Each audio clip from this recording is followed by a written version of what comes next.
Hello, मी आहे पूजा. आम्ही आलो आहोत कात्रजच्या स्नेक मार्कमध्ये. हे काका आमच्याशी काय बोलले, आम्ही कुठले कुठले हिंसक प्राणी बघितले, त्यासाठी व्हिडिओ शेवटपर्यंत नक्की पहा. श्री स्वामी समर्थ. मी आहे पूजा.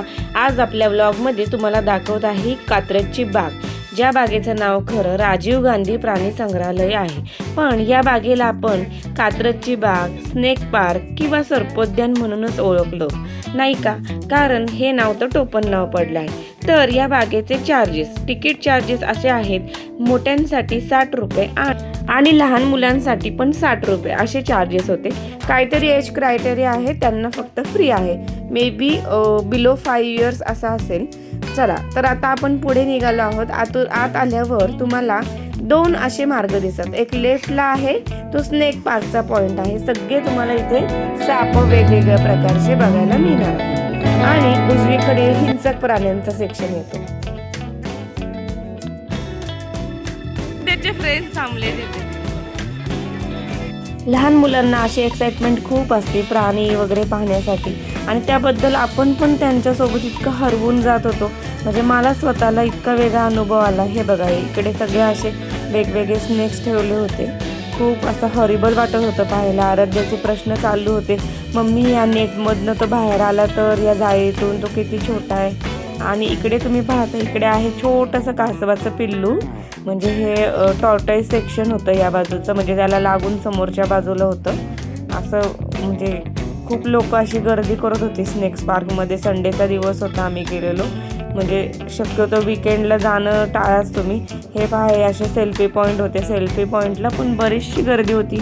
असे वेगवेगळ्या प्रकारचे सेल्फी पॉईंट त्यांनी बऱ्याच ठिकाणी ठेवले होते, जेणेकरून सगळ्यांना असा तिथला आनंद म्हणजे एकाच ठिकाणी गर्दी पण होणार नाही आणि सगळ्यांना एन्जॉय करता येईल. तुम्ही पाहू शकता गर्दी किती भयानक प्रमाणात होती प्रत्येक गोष्टीला. म्हणजे खूप असं चालायला तर दूरपर्यंत होतं. आणि हा पण एक सेल्फी पॉईंट आहे. म्हणजे खूप असं लहान मुलं एन्जॉय करत होती.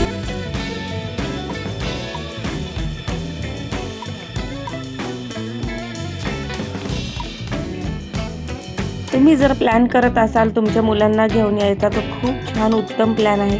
पुण्यात तशी फारशी ठिकाणं नाही आहेत फिरण्यासाठी, पण आपण मुलांना इथे, म्हणजे फॉरेनर्स पण होते. आम्ही आलो होतो तर वेगवेगळ्या प्रकारचे फॉरेनर्स इथे पाहायला भेटले मला. काही म्हणजे जपानीज का नेपाळी लोक होते माहिती नाही, पण तेही सुद्धा होते. इथे बघा, हा जो आहे अजगर, तर पाहण्यासाठी खूप गर्दी झाली होती.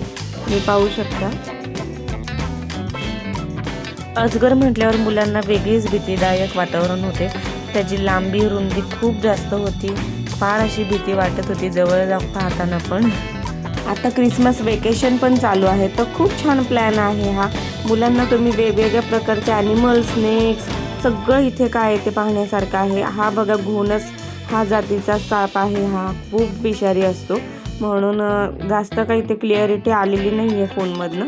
आणि इथे छोटे छोटे पुढे टॉर्टॉईज होते. म्हणजे मी तुम्हाला सांगायचा उद्देश आहे, इथे पण पहा, इतकी गर्दीच्या गर्दी, बापरे, इथे पाहण्यासाठी काय. तर इथे पाहायला ग्रीन इग्वाना असं हे नाव आहे.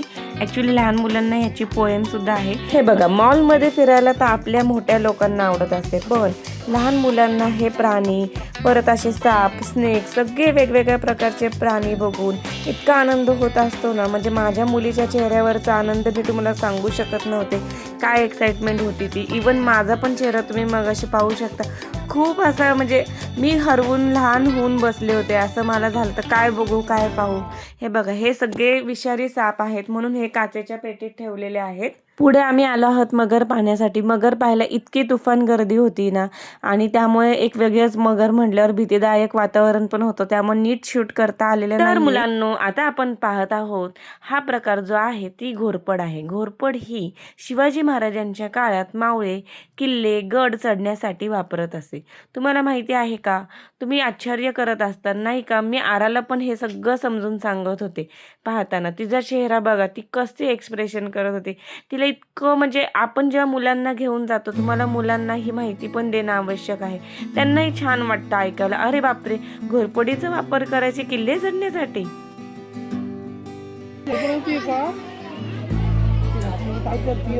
प्रत्येक जण आपल्या मुलांना इतक्या एक्साइटमेंटने सगळे सांगत होते ना. त्यांचे एक्सप्रेशन, सगळ्या पॅरेंट्सची आपल्या मुलांना सांगण्याची पद्धत, माहिती देण्याची पद्धत खूप वेगळी होती. म्हणजे सगळं ऐकून मलाच हसू येत होतं. हे बघा, हा जो पुढे प्रकार आहे तो अजगरच आहे. म्हणजे खूप असा लांब असा अजगर होता. आता इथून पुढे आपल्या स्नेक पार्कचा सेक्शन संपत आहे. तर हे युनिट संपलेलं आहे की नाही आरा? फायनली आता पुढे की नाही लेफ्ट साईडला गेल्यावर खाली असं उतरून असे बरेचसे वेगवेगळे प्रकारचे बोर किंवा आणखी वेगवेगळे प्रकार होते, पण मी तिथे काही गेले नाही. इथे आहे गाडीसाठी गर्दी चाललेली आहे. आतमध्ये एक छोटी अशी व्हॅन आहे, व्हॅन टाईप गाडी, की दूर दूरपर्यंत हिंसक प्राणी ठेवलेत. हिंसक असल्यामुळे खूप लांब लांब प्राणी ठेवलेत, पण ते एवढं चालणं काही लोकांना शक्य होत नाही. त्यासाठी आम्ही गेलो, 1 तास घालवला, पण संडे असल्यामुळे काही ती गाडी लवकर भेटत नव्हती, नीट काही कळत नव्हतं. पण शेवटी आम्ही परत चालू लागलो आपला मार्ग धरून.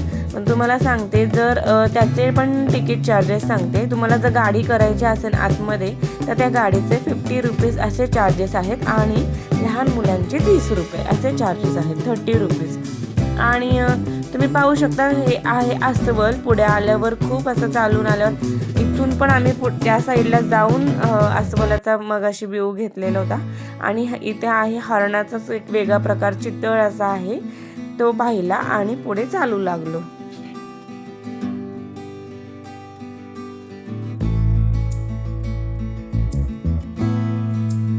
हा एक वेगळा प्रकार आहे प्राण्याचा, पण काय मला नाव लक्षात नाही. तिथे मी शूट पण करायचं राहून गेलेलं आहे.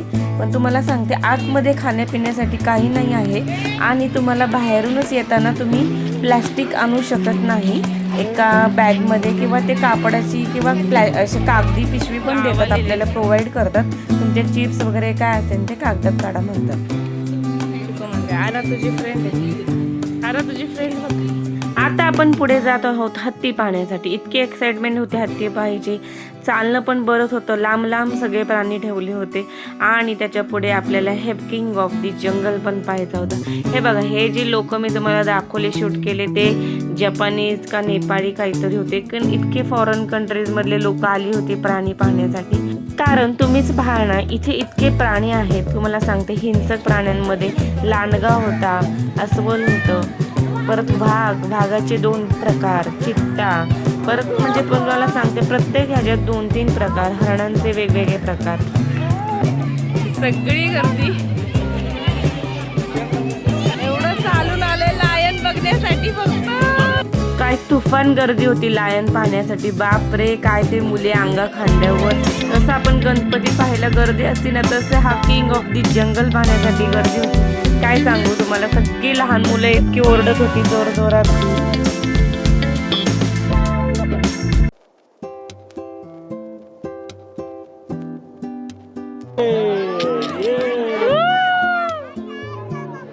लायन आम्हाला कंटाळून तिकडं तोंड करून बसला, त्यामुळे हळूहळू लोक कमी व्हायला लागली. आणि इगो आणि ॲटिट्यूड तर पाहिजे ना, शेवटी तो जंगलचा राजा आहे. मग ह्याच्यामध्ये आम्हाला इतका वेळ गेला की पुढे आम्हाला जो पांढरा वाघ पाहायचा होता, वेगवेगळ्या प्रकारचे चित्ता होता, वाघ होता, साधा वाघ होता, म्हणजे पुढे अजून हिंसक प्राणी ठेवले होते, पण ते काही आम्हाला पाहता आले नाहीत. चिडलं पण लायन. आता आम्ही चाललेलो आहे. आराध्या काय तिथून हलायचं नाव घेत नव्हती. आता लायनचं हिंडून फिरून झालं होतं, थोडा वॉक पण करून दाखवलं होता लायनने. अजून तो लायन आहे, शेवटी किती वेळ आपल्याला सहन करणार ना. पण कसं बसं तिला मनमून चल म्हटलं पुढे, कारण पुढे पांढरा वाघ वगैरे खूप एक्साइटमेंट आहे बघण्यासाठी. पण तिला समजत होते, पण ती काय हालायला तयार नव्हती. लायन उठणार, मला लायनलाच पाहायचं, एवढं तिला चालू होतं लायनचं. चल पुढे टायगर बघायला.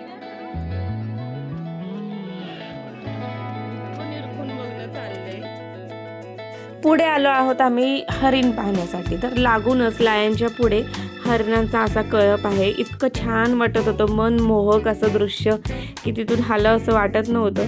तर असं तुम्ही कॅमेराचा अँगल बदललेला पाहू शकता. मी रील शूट करण्यासाठी हे असं काढलेलं आहे. मग शेवटी थोडाफार कॅमेरा आमचा हलत होता. मग इथून पुढे पाहण्यासाठी जी एक्साइटमेंट आहे ती आहे वाघ, पांढरा वाघ. येस, इथे पांढरा वाघ सुद्धा आहे, साधा पण वाघ आहे आणि चित्त्या सुद्धा आहे. बरेचसे हिंसक प्राणी आहेत बरं का. म्हणजे वाटत नाही की एवढ्या कमी जागेत त्यांनी, कमी नाही म्हणता येत, लांब लांब आहे जागा तशी बरेचसे वॉकिंगसाठी. तुम्हाला सांगते आपण झालं असं तुम्हाला तिथे गेल्यावर की ह्यांचा टायमिंग जो आहे ना तो 5:30 वाजेपर्यंतच आहे. 5:30 वाजता त्या हिंसक प्राण्यांनाही भूक लागते. सो ते रिस्क घेत नाही. तुम्हीच ऐका पुढे ते काय म्हणतायत. तिथले जे आहेत ना काका ते आम्हाला सांगू लागले की तुम्ही का पाहू शकत नाही, हिंसक प्राणी सगळे आत घेतले त्यांनी. करेक्ट उसको अंदर लेते हो. भूक लागते ना त्यांना पण. तारा सगळे लोक चालले आणि आता डायरेक्ट सकाळी का 9ला. घातक प्राणी आहेत ते त्यामुळे. चला, तुम्ही व्हिडिओमध्ये ऐकलं असेल 5:30 वाजता त्यांचं टायमिंग बंद होतं. हिंसक प्राण्यांनाही भूक लागते, घातक प्राणी आहेत ते, त्यामुळे तुम्ही वेळेतच या जेणेकरून तुमचं सर्व काही पाहून आमच्यासारखं मिस होणार नाही. इथे आल्यावर माझ्या मुलीचा मूड थोडासा फ्रेश झाला.